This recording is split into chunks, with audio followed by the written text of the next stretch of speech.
Hallo, hier ist wieder Tombie und es gibt Neuigkeiten zu Lego Star Wars, die Skywalker Saga, denn es wurde ein erneuter Behind-the-Scenes-Einblick in das Spiel oder um das Spiel herum uns gezeigt mit neuen kleineren Szenen und ja, so einem Interviewform, wo das Team dann immer interviewt wird mit neuen, coolen, kleineren Features, die sie dann vorstellen. Ist ganz nett, ist bis jetzt nur auf Englisch draußen. Wenn es auf Deutsch rauskommt, werde ich euch natürlich auch nochmal informieren. Und ich werde natürlich auch nochmal genauer schauen, ob ich dazu nochmal ein richtig detaillierteres Video mache. Hier erstmal auf jeden Fall der Trailer. Viel Spaß! It is just one of the biggest games we've ever done. So many planets, so many places to go, so many characters. So much to do, there's so many different ways to do it. It's so funny. It's not the Lego Star Wars you knew. We said, right, let's give the fans everything Star Wars, we're going to give them the galaxy. In LEGO Star Wars, The Skywalker Saga, we had an incredible opportunity to build planets. Planets that we'd been to in our imagination. Planets that we'd loved as fans of these stories across 9 movies.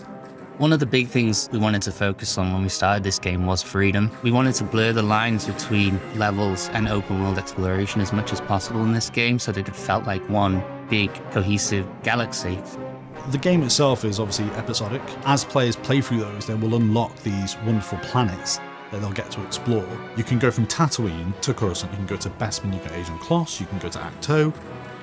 The planets are where this game really comes to life. The sheer scale of this is off the chart. Being able to traverse the entire galaxy, going from all the planets that you would recognise from the films.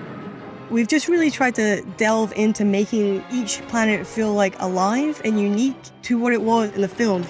We started by going through every planet, discussing colours and texture details. Each planet and location has got so much original, authentic Star Wars detail. We got new systems that gave us a lot more finite control. How the planets look, how the levels look, how the ships look, it all looks so good. There's also a couple of little details that people might not really observe straight away. One of them is the Lego weathering effect. When you have the players or vehicles transition through the environment, they become sort of dirtier. For example, Tatooine Desert, all the characters like have sand on their feet. It was really satisfying when you actually can play the game, whichever character you choose. We wanted to make sure that all the little crevices and all of the places like snow, mud, sand, all these elements would start to increase. You really do feel part of that world. It's just fantastic. Away! Get out of here! I find it impossible to pick a favourite planet. I mean, there's so many great ones to choose from. Cloud City or Bespin is a great one because it's such an auditory experience. You got all the ships flying past you and you got all the people walking around. The first time I landed on Naboo, you come through a clearing of trees and you just see the lake and you have the sun and the clouds in front of you and the sun's reflecting off that. It's absolutely beautiful. My favourite planet is Endor. I was just the right age to get excited about Return of the Jedi. I loved the Ewoks. Just go to all of them.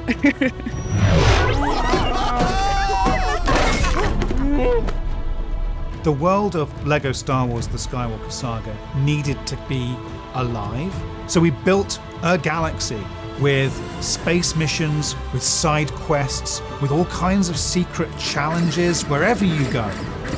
My favourite mission is on Tatooine, and it's being able to feed the Sarlacc pit, going around and collecting things to feed, so it's just a joy. There's a mission in the game in Echo Base, and I just really love the Wampa in it. He's so nervous and he doesn't want to get like caught, and you're just trying to help him sneak out the base.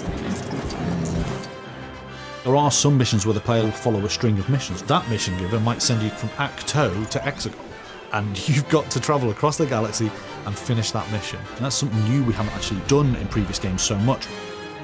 Within our game, there's a lot of collectibles. And the Kyber bricks are something the players are going to find throughout the planets. These are awarded in puzzles and sometimes can be awarded in missions. Along the way, you can get distracted by all sorts of like collectibles and missions to take on. And before you know, you realise, I haven't continued the story to about half an hour. I've been too busy collecting Kyber bricks. Completing missions and other events are how you unlock your favourite ships to fly around and your favourite characters.